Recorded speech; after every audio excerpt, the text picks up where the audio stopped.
여러분 안녕하십니까? 박용의 뉴스라이브 문을 엽니다. 어제부터 연속 보도에 들어간 용산구 음식물 쓰레기 감량기 문제.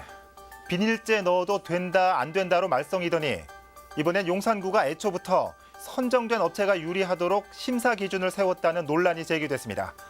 이 부분 오늘 뉴스라이브에서 짚어보도록 하겠습니다. 12월 6일 박용의 뉴스라이브 지금부터 시작합니다. 오늘의 헤드라인입니다. 지난 3월 시민의 품으로 돌아온 여의천이 안전보수 문제와 관계기관 간의 갈등으로 통제되고 있습니다. 비닐째 버리냐 마느냐로 논란인 용산구 음식물 쓰레기 감량기가 이번엔 특정 업체를 위한 맞춤형 제안서 논란이 일고 있습니다. 당구개혁 주변 불법 주정차를 막기 위해 과태료 부과가 시작됐지만 단속 건수는 한 건도 없는 것으로 나타났습니다. 국민의당 송파을 최명길 의원이 공직선거법 위반 혐의로 벌금 200만 원을 확정받아 의원직을 상실했습니다.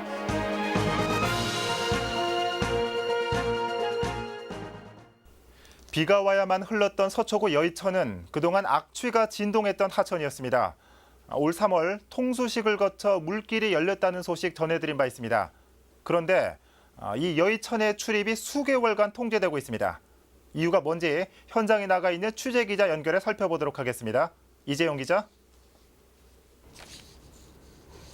네, 저는 지금 서초구 여의천에 나와 있습니다. 네, 이 기자 지금 현재 여의천 출입이 통제되고 있다고요? 네, 그렇습니다. 지금 제 뒤에 보시면요.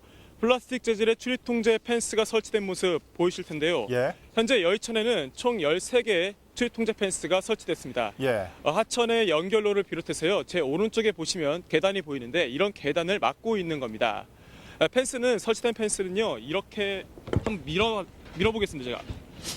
밀어도 이렇게 잘 밀리지도 않는 펜스입니다. 예. 서울 내곡 공공주택지구 공사 그 조성 사업을 맡고 있는 SH 공사에서 이렇게 펜스를 설치했고 현재 여의천의 출입을 통제하고 있는 겁니다. 예.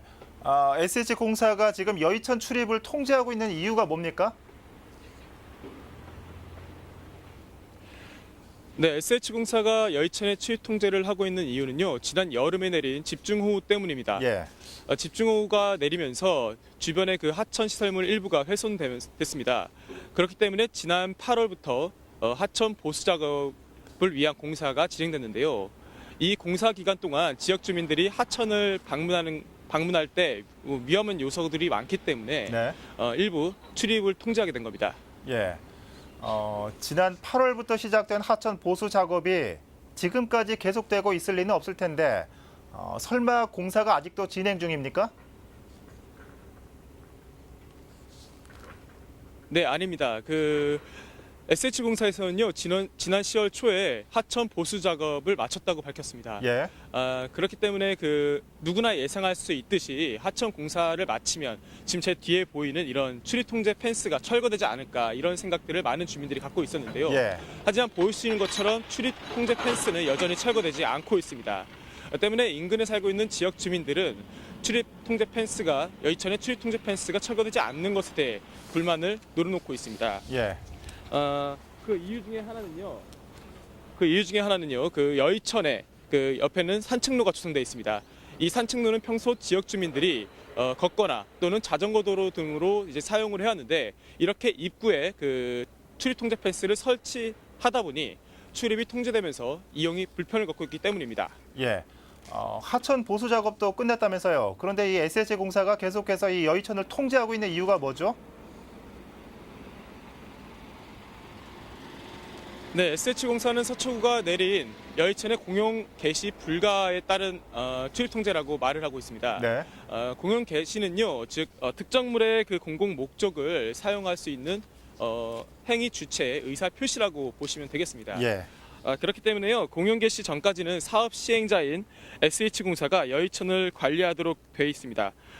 공용 개시 전까지는 SH가 관리하도록 되어 있는데 문제는 관리 비용입니다. 예. SH공사는 여의천이 공용 개시될 경우에 관리 주체가 서초구로 변경되는데 예산과 장비 인력의 부족을 이유로 사실상 관리를 거부하고 있다고 꼬집었습니다. 예. 이 공용 개시 이 말은 어렵지만 이 결국에는 이 돈과 관리 문제군요. 자, 이에 대해서 서초구는 어떤 입장을 보이고 있죠? 네, 서초구 입장은 간단 명료합니다. 지역 주민들의 편의를 위해서 여의천은 지난 봄부터 이미 개방이 된 시설인데 예. SH공사에서 말하고 있는 공영 개시 건은 이 여의천의 출입 통제를 해제하는 것과는 별개라는 겁니다. 네. 그러면서 여의천의 공유 개시는 관련 지침에 따라서 합동 검사와 SH공사와 서초구 간의 합동 검사와 관련된 이제 상호 협의 과정이 필요하다라고 설명을 하고 있는데요. 예. 이미 여의천의 공유 개시를 위한 합동 검사는 2달 전 진행됐습니다. 하지만 그 합동 검사에 대한 준비가 미비했고 관련된 지적 사항들에 대해 수정 보완이 되지 않은 상황이라고 서초구청 관계자는 얘기를 하면서 현재로선 공유 개시는 어렵다는 입장입니다. 예. 하지만 현재 지역 주민들은 이렇게 그 펜스를 밀어서 다니거나 넘어서 다니는 출입 사례가 굉장히 늘고 있습니다. 그렇기 때문에 지역 주민들이 보다 빨리 하천을 다시 이용할 수 있도록 SH공사와 협의를 진행 중이라고 밝혔습니다. 예. 지금까지 서초구 여의천에서 소식 전해드렸습니다. 네. 이재용 기자 수고했습니다. 이 힐링 하천이니 주민들의 쉼터니 이러면서 이 언론의 조명을 받아왔던 여의천이었는데 주민들을 먼저 생각하는 행정이 아쉬운 부분입니다. 여의천 연결해봤습니다.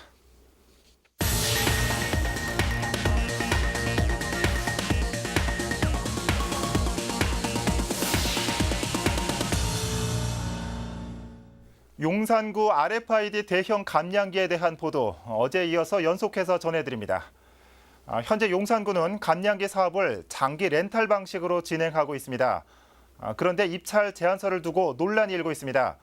입찰 제한서가 특정 업체에 맞춰져 있었다는 이른바 맞춤형이었다는 주장입니다.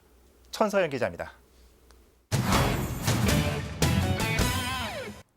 용산구가 RFID 대형 감량기 사업 사업자를 모집한 건 지난 2015년. 사업 기간은 5년으로 전체 예산은 16억 2천만 원에 달합니다. 당시 입찰에 참여한 업체는 총 3곳으로 그중 한 곳이 중도 포기에 2개 업체가 최종 심사 대상이었습니다.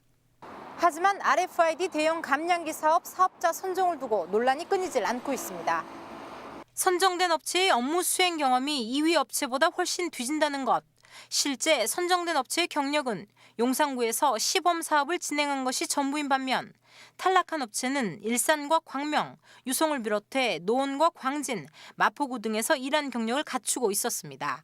여기에 입찰 가격도 2위 업체보다 1억 5천만 원 더 비싼 금액을 제시했습니다. 선택한 업체는 2위 업체인 그것보다 훨씬 더 수행 경력이 떨어지는 업체였습니다. 입찰 자격에 대한 논란도 뜨겁습니다. 대부분의 다른 자치구의 경우 대형 감량기를 직접 제조한 업체를 대상으로만 입찰을 진행하고 있는 상황. 중소기업 보호는 물론 기기가 고장났을 때 기술 개발자가 직접 AS를 하는 등 사용이 용이하기 때문입니다.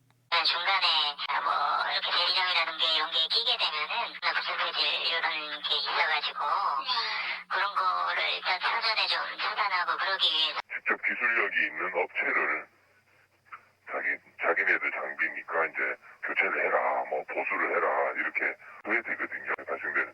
근데 그거마저도 못한다라는 그런 문제가 있는 거죠. 하지만 용산구는 기기를 직접 제조한 업체 이외에 대리점도 입찰에 참여시켰습니다.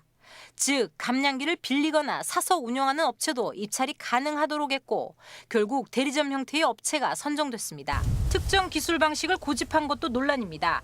음식물을 섞는 방식은 각반자 방식과 임팔라 방식, 나선형 방식 등 다양한데 용산구는 그중 나선형 방식만 입찰하도록 제안한 겁니다. 하지만 나선형 방식을 쓰고 있는 곳은 별로 많지 않았다는 게 업계의 이야기입니다. 특별히 이제 저희 얘기하고 싶은 나사형 방식은 너무 스펙을 집어넣으니까 뭔가 이건 특기가 있다라는 생각은 들었죠. 그럼 업체들도 마찬가지로 그런 생각을 하고 있죠. 여기에 음식물 쓰레기 투입 방식도 논란입니다. 비닐봉지째 투입하는 곳으로 제안했는데 결과적으로 나선형 방식의 비닐봉지째 투입하는 업체만 입찰할 수 있었던 겁니다. 때문에 맞춤형 입찰이었다는 소리도 나옵니다. 왜 특수 회사에 특수지적인 기기를 특혜를 주려고 그러느냐.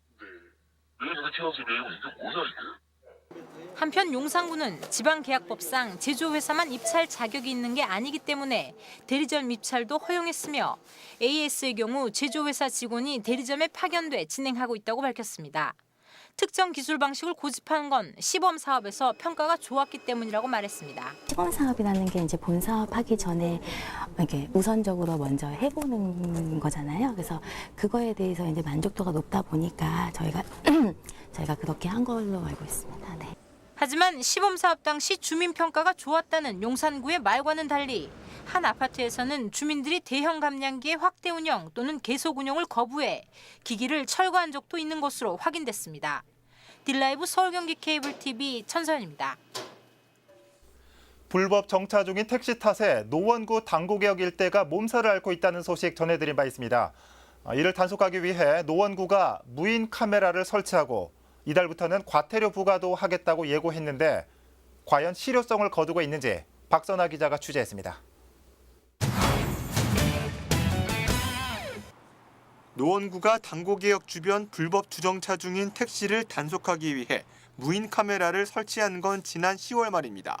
구는 약 한 달간의 계도 기간을 거쳐 이달 1일부터는 과태료를 부과하겠다고 예고한 바 있습니다. 감시 활동에 나서기로 한 12월. 하지만 무인 카메라 설치가 무색하게 버스 정류장 앞은 여전히 택시가 진치고 있습니다. 과태료 부과를 알리는 현수막이 걸려있지만 버스 정류장 앞은 여전히 불법 정차한 택시들 찾습니다. 간혹 단속반이 나와 차량 이동을 주문했지만 잠시 눈만 피하면 그만입니다. 한 바퀴 돌고 온 후 다시 제자리. 사정이 이렇지만 과태료 부과는 없었습니다.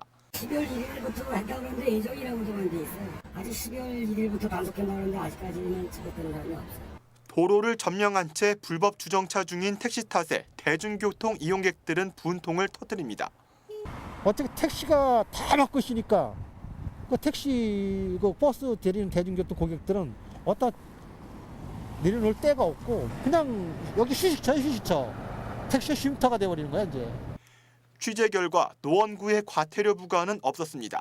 노원구는 이에 대해 무인 카메라 단속 구간임을 알리는 노면 표시 공사가 끝나지 않았기 때문이라고 밝혔습니다. 지역에는 100여 개의 무인 카메라가 있는데 노면의 단속 구간임을 알리는 표시가 모두 있다는 이야기입니다. 강행 규정은 아니지만 다른 곳과 형평성을 맞추려다 보니 과태료 부과도 지연되고 있다는 설명입니다. 이 지역에 차를 대시면 단속이 될 수 있습니다. 여기가 단속 구간이라는 걸 표시를 하지 못했어요. 그걸 이번 주 중에 표시를 하고 11일부터 단속할 예정입니다. 이달 1일부터 과태료 부과를 예고한 노원구. 하지만 노면 공사로 현재까지 큰 실효는 거두고 있지 못합니다. 딜라이브 서울경기 케이블 TV 박선아입니다.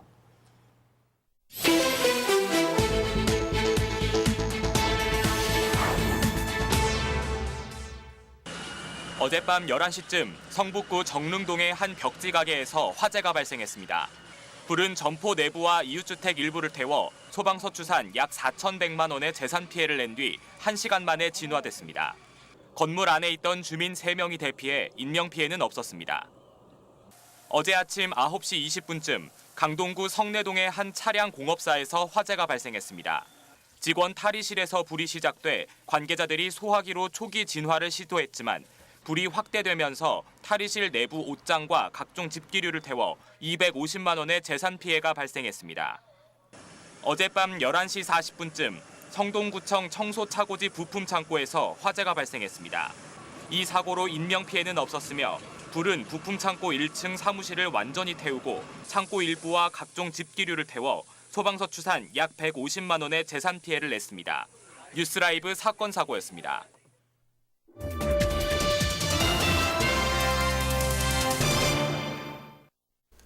공직선거법 위반 혐의로 기소된 국민의당 서울 송파구 을 최명길 의원이 벌금 200만 원을 확정받아 의원직을 상실했습니다.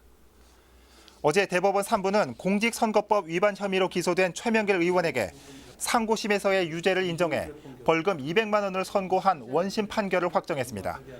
국회의원직을 상실한 최명길 의원은 오늘 국민의당 최고위원직을 사퇴했습니다. 최명길 의원의 의원직 상실로 송파구 을 지역에서는 내년 6월 13일 지방선거와 함께 재보궐선거도 치러질 예정입니다.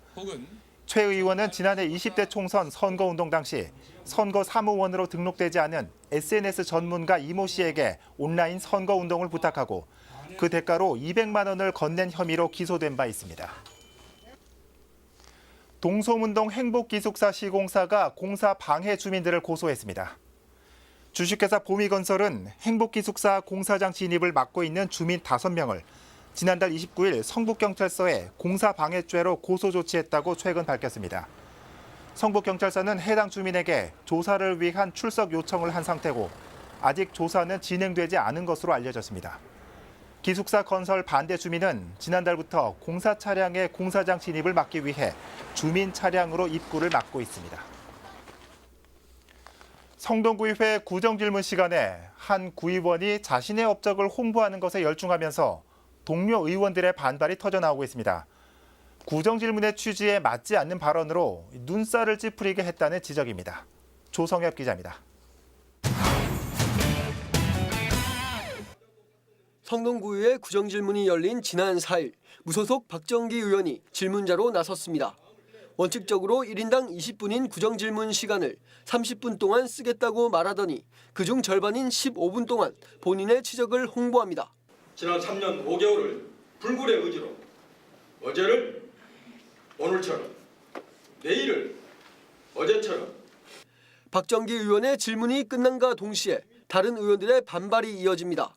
구정 질문은 구정의 잘잘못을 따지고 묻는 시간인데 개인의 업적을 홍보하는 건 맞지 않는 행동이라는 겁니다. 이제 구정질문 좀 약간 변질되지 않나 하는 생각에서 부장님께서는 이런 점을 좀 참고하셔가지고 좀 너무 개인적인 얘기를 많이 할 건 좀 제재를 해주시기 바랍니다. 박정기 의원은 자신의 업적을 속기록에 남기기 위해서였다며 무소속으로 내년 선거를 대비하는 입장에서 고안한 방책이라 주장했습니다. 제가 또 무소속 아닙니까? 나중에 당선되기 어렵습니다. 구의원이 이렇게 일해야 된다 하는 걸 알려드리고 좀 싶었어요. 그래서 기록으로 남길 수 있도록. 박 의원의 이 같은 행위에 대해 일부 의원들은 차후 공개적으로 문제를 제기하겠다고 밝혔습니다. 딜라이브 서경기 케이블 TV 조성엽입니다. 요즘 자치단체들의 정책에 아동이라는 단어가 자주 보이기 시작했습니다. 이른바 아동 친화 도시를 내세우는 지자체들이 늘고 있는데요. 아동의 권리를 공공정책에 반영하고 어린이가 살기 좋은 환경으로 조성하겠다는 겁니다. 자세한 내용 전해드립니다. 서울의 한 자치구에 마련된 아동 권리 강연. 아동의 관점으로 바라보고 아이들이 살기 좋은 도시에 대해 설명합니다. 구로구는 최근 유니세프 한국위원회와 업무 협약을 맺었습니다. 아동 권리 증진을 위한 조례를 제정하고 전담 기구를 설치하겠다는 겁니다. 현재 유니세프 한국위원회 아동 친화 도시 추진 지방정부 협의회에 가입한 서울자치구는 총 15곳. 아동들을 위한 도시를 위해 연대하겠다는 겁니다. 이 가운데 아동 친화 도시로 인증받은 곳은 총 5곳입니다. 실질적으로 아동 정책을 실행하며 유니세프의 심사를 통과한 곳으로 나머지 10개 자치구도 아동 친화 도시로 인증받기 위한 노력이 한창입니다. 특히 중구는 도심지라서 공동화 현상도 있고 상업과 산업이 같이 어우러져 있는 도시이기 때문에 아동들이 맘 놓고 이렇게 행복하게 이렇게 커나가는 데는 좀 취약한 점이 있다. 이래서 우리 아동 친화 도시로서 인증도 받고. 아동 친화 도시란 UN 아동권리 협약을 지방정부 차원에서 실현하는 것으로 아이들이 안전하고 보호받을 권리, 차별받지 않고 의견을 말할 권리, 교육과 놀 권리를 누릴 수 있는 걸 말합니다. 정책을 수립하는 자치단체장의 의지가 가장 중요한 가운데 이를 통해 아동의 행복은 물론 도시 전반의 삶의 질 향상, 그리고 자치단체의 이미지 제고에도 도움이 돼 아동 정책을 내세우는 자치단체는 늘고 있습니다. 구로구가 아동 친화 도시를 향해서 여러 가지 아동들의 권익 신장과 또 아동들의 그 성장을 돕는 그러한 정책들을 앞으로 더 열심히 하겠다는. 아동 복지와 권리에 대한 사회적 공감대가 형성되고 있는 요즘 아동 친화 도시를 최우선 정책으로 내세우는 자치단체들의 참여는 늘고 있습니다. 딜라이브 서울 경기 케이블 TV 박용입니다. 성동구가 도로 함몰 사고를 방지하기 위해 왕십리역 광장 500제곱미터의 지하에 지하공간 안전관리 시스템을 구축했다고 밝혔습니다. 지하공간 안전관리 시스템은 도로의 지하 매설물에 감지 센서를 설치한 것으로 실시간으로 측정된 이상 징후를 감시하는 기술입니다. 감지 센서는 상수도관과 철도 구조물, 지하수 유인로에 설치했고 구청 통합관제실에서 이를 상시 감시할 예정입니다. 센서는 시설물에 대한 정보를 분석할 뿐 아니라 하수도관의 상태나 지하수 수위, 지하철 유입수의 수질이나 오염도도 파악해 알려줍니다. 군은 앞으로 센서 위치를 주기적으로 바꿔 보다 넓은 지역을 관찰하고 사업 대상 지역도 확대한다는 계획입니다. 금천구가 주택가 재활용 배출 방식 개선을 위한 재활용 정거장을 확대 설치합니다. 구는 현재 시흥 3동과 독산 4동 총 89곳에서 운영 중인 재활용 정거장을 독산 3동에 추가로 50곳을 설치한다고 밝혔습니다. 재활용 정거장은 재활용품을 종류별로 배출할 수 있도록 동네 곳곳에 설치된 수거대입니다. 그동안 아파트와는 달리 주택가에서는 재활용품을 종류별로 구분 없이 혼합 배출하도록 해 재활용률이 떨어진다는 지적이 끊이지 않았습니다.